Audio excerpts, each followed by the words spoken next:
Halo, kembali lagi bersama saya. Di video kali ini saya akan menyampaikan mengenai tugas besar dengan judul manipulasi laporan keuangan proyek Hambalang oleh PT Duta Sari Citra Laras. Nah, saya sendiri adalah Astron Polaris. Saya yang akan membawakan presentasi ini. Aku akan mencoba ngebahas mengenai kasus proyek Hambalang ya, tapi bukan semua kasusnya, karena di dalam proyek Hambalang itu banyak sekali kasus. Nah, di sini aku akan menyoroti satu manipulasi laporan keuangan yang dibuat oleh PT Dutasari. PT Dutasari ini sendiri adalah subkontraktor sebenarnya dari PT KAI. Jadi dia sendiri ada prinsipalnya gitu. Jadi dia dapat proyek dari kontraktor. Nah, pada kurun waktu tahun 2010 sampai 2011 PT Dutasari Citra Laras ini atau disingkat DCL, mereka menjadi subkontraktor pekerjaan mechanical electrical di proyek Hambalang dan melakukan pembelanjaan fiktif. Jadi modus operandinya adalah direktur utamanya dia menyuruh seorang makelar audit untuk mencarikan faktur-faktur fiktif. Jadi misalnya ada perusahaan-perusahaan yang udah belanja nih, tapi mereka nggak butuh faktur karena mungkin dari segi belanjanya sedikit dan seterusnya, kan nggak semuanya perusahaan ini ya ngeluarin faktur. Nah, belanja-belanja tersebut tuh diakui lewat fakturnya si PT DCL ini. Jadi uangnya nggak keluar dari kantong dia, tapi keluar dari perusahaan-perusahaan tadi yang sebenarnya benar-benar belanja. Dia hanya mengeluarkan uang membayar faktur-faktur yang tadi dia beli, yang dia pinjam, sehingga ada sejumlah dana yang bisa digelapkan oleh dia. Kurang lebih seperti itu modus operandinya. Nah, modus operandi tersebut juga telah dikuatkan oleh kesaksian dari si makelar auditnya ini, Pak Yahya. Dia mengatakan, saya disuruh mencari auditor oleh Pak Roni Wijaya. Pak Roni Wijaya ini adalah direktur operasional dari PT DCL. Nah, diminta cari faktur pembelian palsu katanya. Saya dapat imbalan 125 juta, ujar Yahya. Jadi saat bersaksi terdakwa kasus korupsi Hambalang sekaligus PT Direktur Utama DCL Mahfud Suroso di Pengadilan Tipikor Jakarta. Jadi yang terjerat kasus ini tuh dari direktur operasionalnya dan direktur utamanya PT DCL. Nah, ini saya mau menggambarkan dalam sebuah ilustrasi singkat ya. Jadi PT DCL itu dapat proyek dari kontraktornya karena dia subkontraktor untuk pekerjaan ME, Mechanical Electrical, itu sekitar 185 miliar. Inilah dana yang diterima. Nah, setelah dikerjakan, sebenarnya pengeluaran aktualnya cuma 89 miliar. Nah, dari 89 miliar ini ada sisa sekitar 96 miliar. Nah, di kemana ini 96 miliarnya? Dari 96 miliar, sekitar 46 miliar ini korupsi. Nah, inilah yang kita bilang tadi nih, sisanya ini yang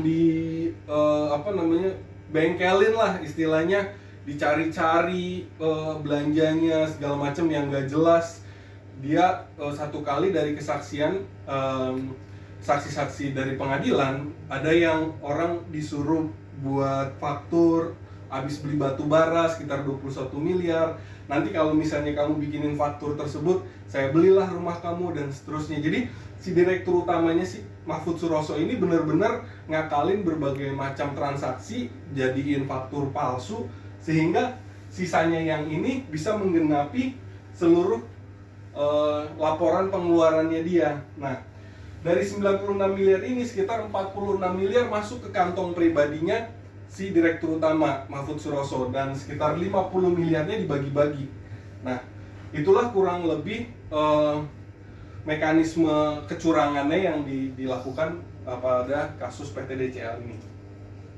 Nah, kalau kita lihat tadi ya, kan terjadi misstatement. Kalau kita lihat misstatementnya sampai 96 miliar. Padahal dananya itu revenue-nya tadi sekitar 118 80 miliar doang, 85 miliar doang. Nah, ini kalau kita ngelihat dari standar materialitasnya, jelas dikatakan baru pre-tax income itu cuma 5-10% misstatementnya, ini yang bisa ditolerir. Sedangkan ini udah lebih dari 50% yang terjadi misstatementnya. Nah, inilah yang akhirnya menjadi kasus pada contoh kasus ini. Nah, penyebabnya apa sih dari kasus tadi? Kita bisa tahu ya dari yang namanya fraud triangle itu kan, yang pertama pastinya ada niat, terus ada pressure, dan ada rasionalitas. Di sini kita tahu sendiri niatnya memang sudah dari awal itu. Oh ya maaf, saya mungkin mundur lagi sedikit dari kronologis kejadian. Mohon maaf, saya mundur sedikit dari kejadian ini. Sebelum menerima dana yang 185 miliar ini, sebenarnya mereka ya harus ikut tender juga kan di perusahaan kontraktornya. Nah, sebelum terima uang mereka juga sudah kasak kusuk, direktur utamanya udah mulai nyogok ke PT kontraktornya, lalu datang ke Menpora, karena kan kasus Hambalang kita tahu sendiri ini kan untuk sekolah atlet kan, untuk memang mengembangkan atlet dan seterusnya. Nah, jadi dari situ dia juga udah ngerasa tertekan tuh, udah ada pressure. Jadi dari penyebabnya dia juga udah ada pressure. Wah, saya udah keluar uang miliaran nih untuk dapetin yang 180 miliar tadi. Jadi ya otomatis disitulah rasionalitasnya terbentuk. Di sini juga selain ada niat jahat dari para direktur, ada penyelewengan wewenang yang dilakukan oleh direktur utama. Dan juga seperti kita tahu yang sudah diberitakan di media massa, ini juga ada dukungan dari para penguasanya. Kan pada saat itu juga banyak sekali kader-kader Demokrat yang akhirnya tersandung kasus korupsi. Oke, nah untuk dampaknya apa aja sih? Sebenarnya dampaknya banyak banget yang terjadi. Yang pertama, otomatis dari direktur-direktur tadi dimasukin penjara ya. Mereka semua divonis bersalah, dan Pak Roni Wijaya selaku direktur operasional, dia di penjara divonis sekitar 5,5 tahun dan mendapatkan denda sekitar 20 miliar. Lalu Mahfud Suroso, direktur utamanya, dia divonis 6 tahun penjara dengan denda 200 juta. Nah, pada saat yang sama seperti yang saya sampaikan tadi, ada beberapa kader-kader Demokrat juga yang terlibat, seperti Andi Malarangeng yang kala itu menjadi Menteri Pemuda dan Olahraga. Akhirnya beliau dicopot dan akhirnya divonis juga penjara 4 tahun dengan denda 200 juta. Lalu ada Anas Urbaningrum yang akhirnya harus divonis sampai 14 tahun penjara setelah melakukan beberapa kali banding ya, sampai akhirnya dikasasi, dia dapat 14 tahun dan denda sekitar 5 miliar. Lalu ada juga beberapa dampak-dampak lainnya seperti mangkraknya mega proyek ini seperti yang kita tahu diberitakan beberapa pekan lalu, Pak Jokowi udah mulai lihat lagi, lalu gimana caranya biar bisa jalan lagi. Bayangkan ini dari tahun 2010 sampai sekarang hampir 1 dekade, jadi sekitar 10 tahunan udah mangkrak gitu. Nah, ini semua ya tadi akibat ulah-ulah para aktor-aktor yang memanipulasi laporan keuangan sehingga terjadinya fraud dan seterusnya, sampai akhirnya korupsi yang menyeret berbagai macam orang gitu, sampai politisi-politisi kena kasusnya. Dan ini juga merugikan, kerugian negara ditaksir oleh KPK sebesar 465 miliar. Jadi banyak banget.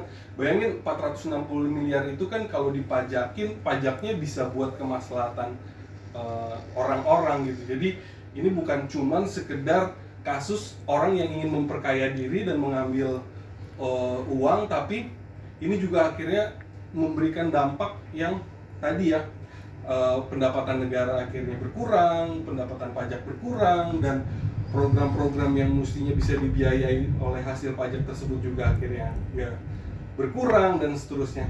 Dan tidak bisa kita lupakan juga bahwa teman-teman atlet yang awalnya udah semangat di Indonesia menjadikan pusat perkembangan olahraga di Asia Tenggara karena ada begitu fasilitas yang begitu baik, nah ternyata proyek itu mangkrak gitu.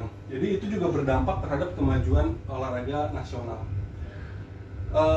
Saya di segmen selanjutnya ini akan mencoba membahas mengenai sudut pandang standar profesi auditor yang saya pelajari di mata kuliah audit.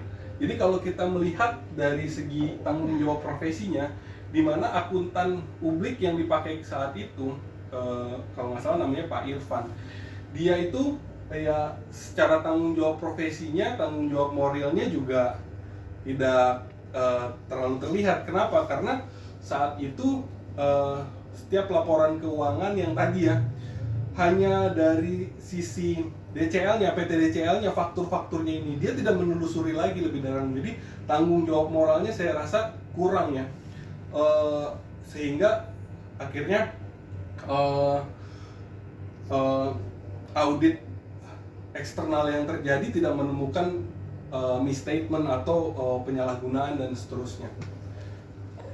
Lalu dari segi kepentingan publik, tentu saja saya juga tadi sudah singgung beberapa kali, kasus ini benar-benar merugikan publik gitu, sebagai akuntan yang mestinya bekerja, yang akhirnya bisa melindungi kepentingan publik. Karena apa? Karena tadi transparansi kan dibutuhkan. Setiap proyek-proyek, apalagi proyek-proyek yang berhubungan dengan sarana dan prasarana umum itu kan punya kepentingan publik yang amat besar gitu. Nah, hal tersebut sepertinya tidak menjadi prioritas oleh para auditor eksternalnya dalam penanganan audit laporan keuangan PT DCL ini. Lalu selanjutnya dari segi integritas saya rasa baik direkturnya maupun